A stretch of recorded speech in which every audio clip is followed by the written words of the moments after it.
The featured company is a paid client of Proactive Group Holdings, and this recording is disseminated by Proactive on its behalf.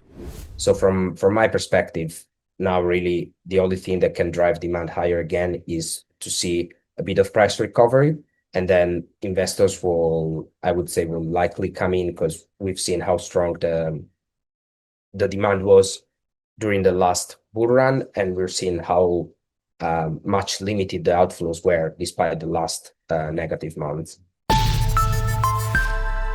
Hello, you're watching Proactive. I'm joined by Matteo Greco. He's Senior Associate at Fineqia International. Matteo, very good to speak with you. So looking at your latest reports, total crypto ETP assets under management fell under 18% in June to its low since September 2024. Was this price driven, or were investors actually pulling money out? Hi, Stephen. First of all, thanks for having me as usual. I would say this year there's definitely been some outflows. We've seen some instances of negative flows, especially in comparison with 2025, and Q2 definitely played the strongest part of it. But overall, the negative trend is not 100%, but almost 100% price driven. Because if we look, for example, at Bitcoin AUM, we can see that year to date, the drop has been 32.5%, while the price dropped more than 33%. So there's almost 100% correlation between the two.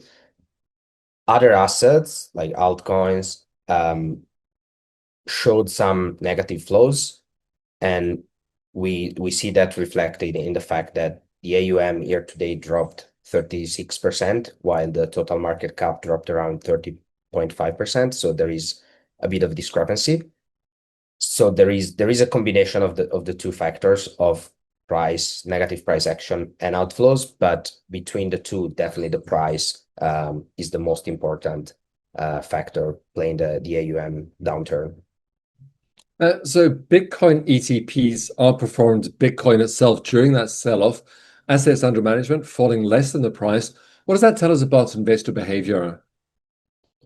In general, I think since Q4 2025, the crypto market has been on a negative trajectory, and despite that, Bitcoin ETPs especially held up really well.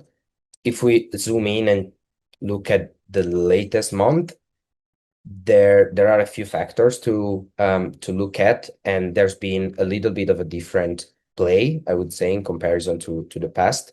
So first thing we notice is that there's been actually quite strong outflows in the US market on the US ETFs, which historically they've been the product that actually played strongly the other way around. So it's the jurisdiction that really sustained the positive flows.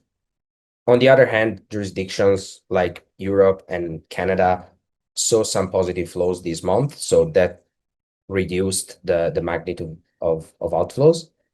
And there is also a discrepancy between, obviously those ETPs trade on a Monday, Friday, while BTC trades 24/7. So there's a bit of a lag in terms of closing prices between the underlying and the products.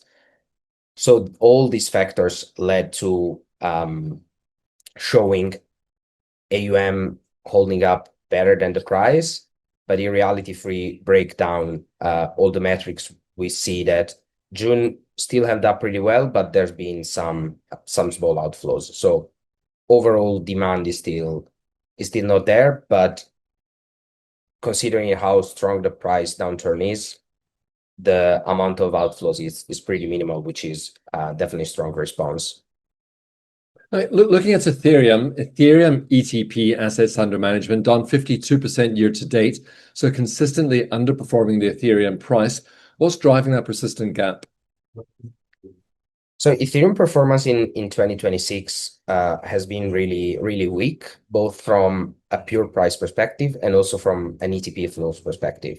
In 2026, we've basically seen constant outflows from ETP related to ETH.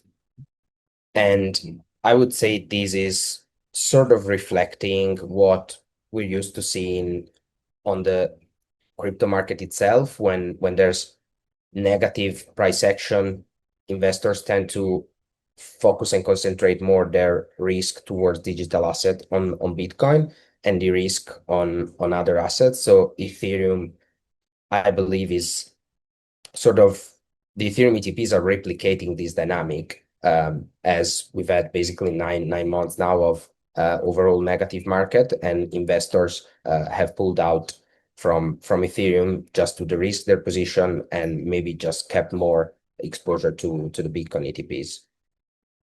Altcoin and basket ETPs were the only segments to finish the second quarter in positive territory.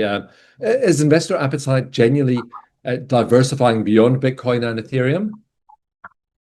I think we have to distinguish between the short term and the long term aspect. So on a long term perspective, for sure, in the last couple of years, we've noticed a lot more products issued with a lot more underlying, and investors having appetite for a lot more assets beyond Bitcoin and Ethereum, and as well baskets and not only single asset altcoins.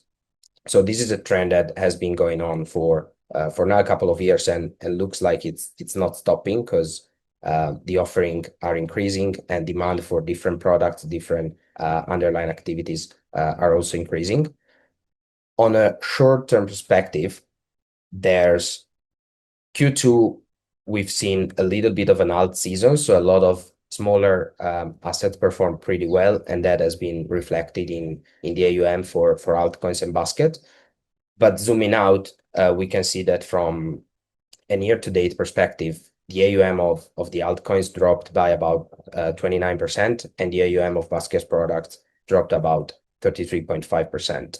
So we can notice that this is pretty much aligned with the Bitcoin AUM drop, which is definitely a positive thing to see, because it means that the overall demand is holding quite well, not only for Bitcoin, but in general for the crypto product related. But on the other side, we can also notice that the short-term positive that we've seen with altcoins and basket still in the overall 2026, it's still absorbed by the negative market trajectory that involved the overall sector. You mentioned the growing offering. In fact, the number of listed crypto ETPs keeps on growing at 328 despite the difficult market. What is the fact that the sector needs to deliver in the second half to recover? As in the current situation, I think as of now, there's only one thing, which is price recovery.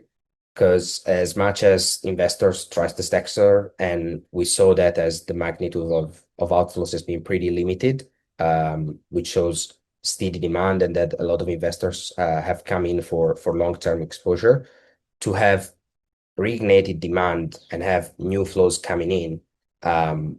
We need to see that basically the bottom is in. Like, once we start to building confidence again, and we start seeing that price stop plummeting, and we slowly form an upward trajectory, then demand will come again.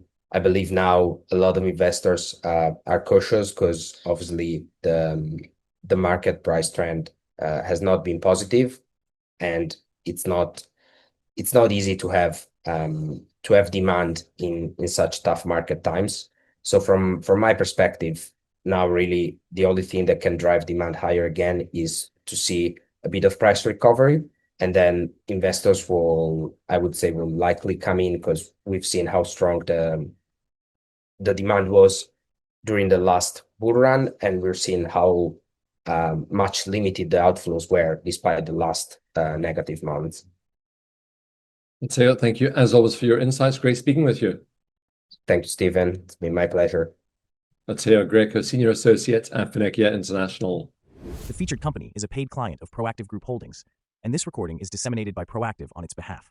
It is for informational purposes only and does not constitute investment advice, an offer, or a solicitation to buy or sell any securities. Viewers should conduct their own research and consult a qualified financial advisor before making investment decisions. The views expressed are those of the speaker and do not necessarily reflect those of Proactive Group Holdings, trading as Proactive Investors or its affiliates. No responsibility is accepted for any loss arising from reliance on the information presented.